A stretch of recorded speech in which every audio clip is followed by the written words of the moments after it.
Assalamualaikum warahmatullahi wabarakatuh. Saya Kurniska Yantan Permatasari. Saya dari kelas 6 MJKC. Saya sedang mengerjakan soal UTS tentang matkul manajemen strategik, yaitu tentang membuat video tentang materi etika dan norma-norma bisnis. Kita mulai saja. Jadi etika bisnis itu sendiri apa sih? Etika bisnis itu sendiri adalah suatu kode etik perilaku pengusaha berdasarkan nilai-nilai moral dan norma yang dijadikan tuntunan dalam membuat keputusan bisnis.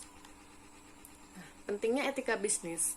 Etika bisnis itu sangat berperan penting dalam memberikan kepercayaan terhadap kelompok atau individu yang berkepentingan dengan jalannya perusahaan. Nah, di sini ada dua macam, yaitu stockholder concept dan stakeholder concept. Ya, jadi ada dua kelompok. Stakeholder itu dibagi menjadi dua, yaitu satu kelompok dalam perusahaan. Itu ada tiga macam, yaitu karyawan, manajemen, pimpinan perusahaan. Nah, yang kedua itu ada kelompok di luar perusahaan. Dibagi menjadi beberapa, yaitu mitra usaha, pemasok bahan baku, pemerintah, bank, investor, masyarakat yang dilayani, dan pelanggan pembeli produk. Nah, selain etika dan perilaku yang tidak kalah penting dalam bisnis adalah norma etika. Nah, norma etika itu sendiri dibagi menjadi tiga macam, yaitu hukum, dua kebijakan dan prosedur organisasi, tiga moral sikap mental individual. Ada lagi prinsip etika dan perilaku. Apa aja sih prinsip etika dan perilaku? Ya.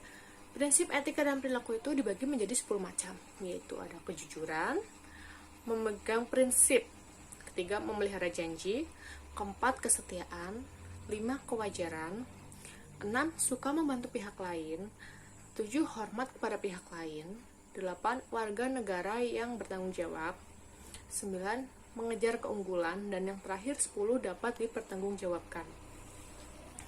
Setelah itu ada dorongan pelaksanaan etika bisnis.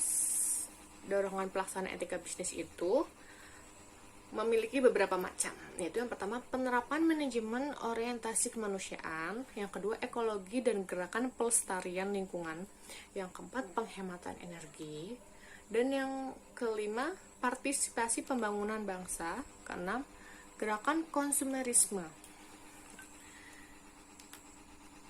Tujuan gerakan konsumerisme antara lain: 1.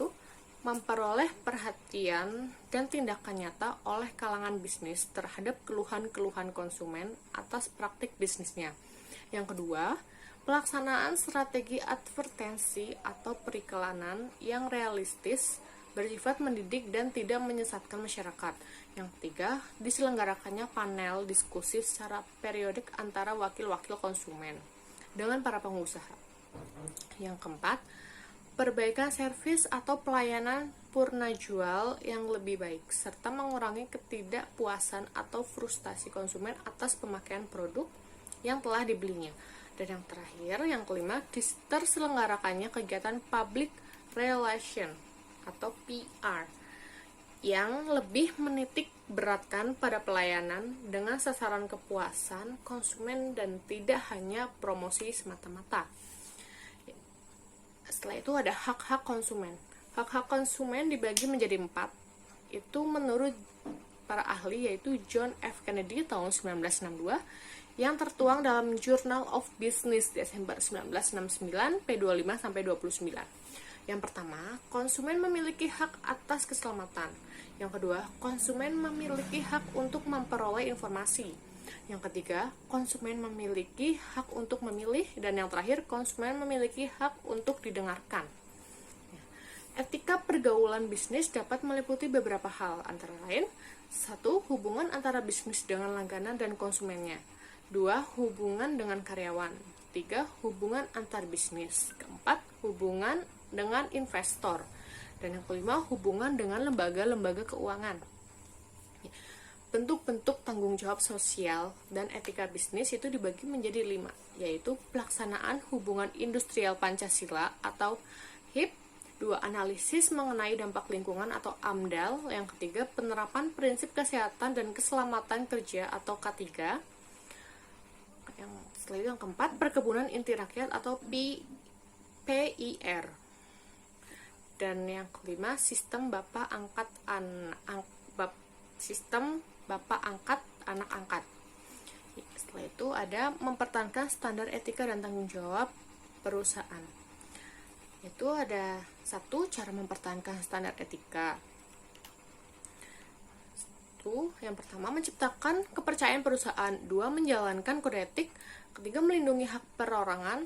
4, mengadakan pelatihan etika. 5, melakukan audit ketika secara periodik.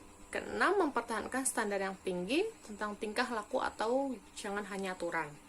Dan yang ke-7, menghindari contoh etika yang tercela. Dan yang terakhir 8, menciptakan budaya komunikasi dua arah. Nah, tanggung jawab perusahaan apa aja sih tanggung jawab perusahaan ya? Kita di sini dibagi menjadi 5, yaitu tanggung jawab terhadap lingkungan, karyawan, investor, pelanggan, dan masyarakat. Setelah itu,